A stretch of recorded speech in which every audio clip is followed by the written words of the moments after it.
Welcome to my channel cooking Bangla. আজকে আমরা একটা খুব মজাদার পুডিং বানিয়ে দেখাবো। It's a caramel pudding. দেখে নিই খুব সহজভাবে কিভাবে আমরা এই পুডিংটা করে নিতে পারি এবার ঈদের ডেজার্ট হিসেবে।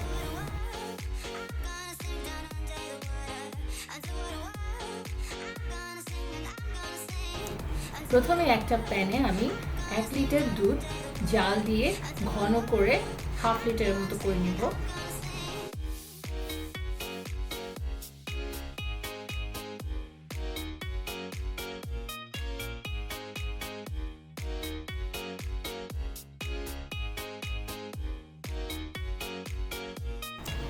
এখন একটা প্যানে আমরা ক্যারামেল বানিয়ে নিচ্ছি। 3 টেবিল চামচ চিনি নিয়ে নিব।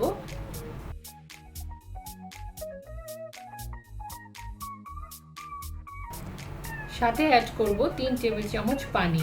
তারপর বারবার নেড়ে ক্যারামেলটা আমরা করে নিব।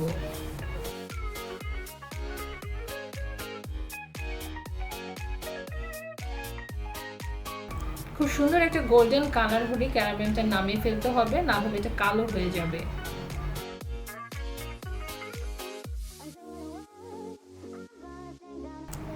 এখন যে বাটিতে আমরা পুডিংটা বসাবো সে বাটিতে ক্যারামেলটা ঢেলে সেট করে নিব। এবার একটা বলে আমরা আস্তে আস্তে করে ডিমগুলো নিয়ে নিচ্ছি। আমি 3টে ডিম নিব।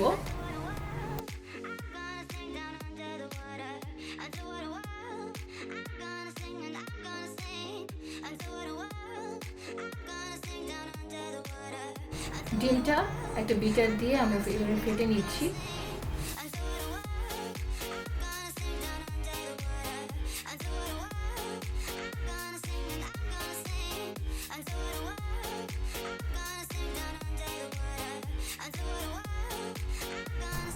অ্যাড করে দিচ্ছি হাফ কাপ চিনি।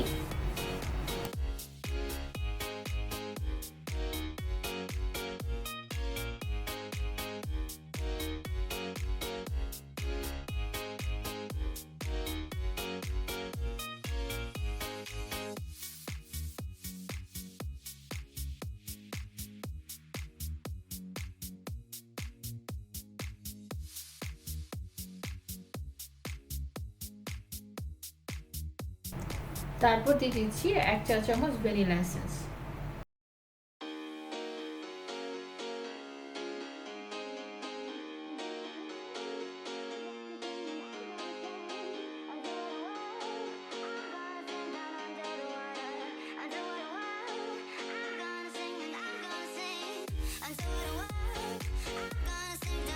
আমি এখানে একটু কফি পাউডার দিচ্ছি যাতে ডিমের গন্ধটা ওইরকম না আসে, প্লাস একটা কফির ফ্লেভার আসে।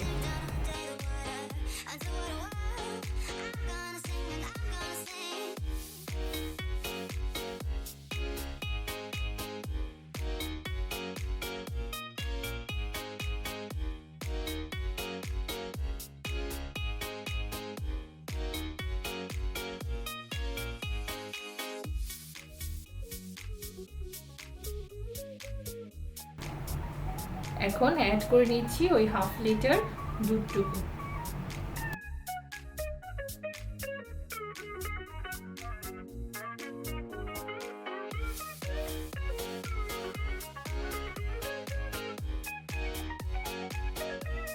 সবগুলো উপকরণ বিটার দিয়ে ভালোভাবে মিশিয়ে নিব।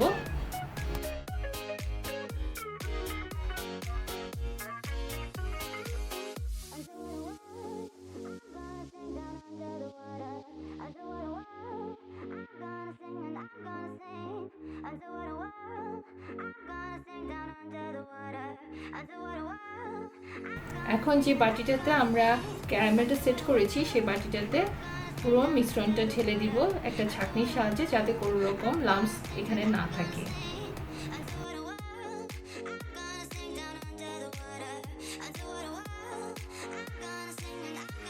যেহেতু আমার বাটিটাতে একটা ঢাকনি আছে সেজন্য ঢাকনি দিলাম, যাতে ঢাকনি থাকবে না তারা আপনারা ফয়েল পেপার দিয়ে ঢেকে এটা ইউজ করতে পারেন।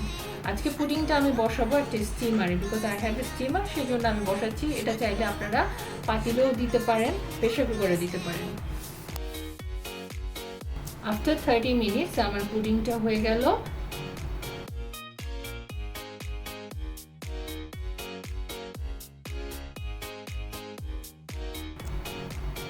আফটার 30 মিনিটস পুডিংটা হয়ে গেল। দেখুন কত সুন্দরভাবে হয়েছে পুডিংটা। দেখে নিচ্ছেন আপনারা কত তাড়াতাড়ি কি সুন্দরভাবে ক্যারামেল পুডিং সাথে একটু কফি ফ্লেভারের হয়ে গেল। এই সহজ ডেজার্টটা আপনারা ঈদে বানিয়ে আপনাদের প্রিয়জনকে পরিবেশন করতে পারেন। আমার এই রেসিপিটা ভালো লাগলে অবশ্যই বাসায় ট্রাই করবেন। সাবস্ক্রাইব করতে অবশ্যই ভুলবেন না, সাথে ফ্রেন্ডস অ্যান্ড ফ্যামিলির সাথে শেয়ার করে দিবেন। ভালো থাকবেন, খুদা হাফেজ।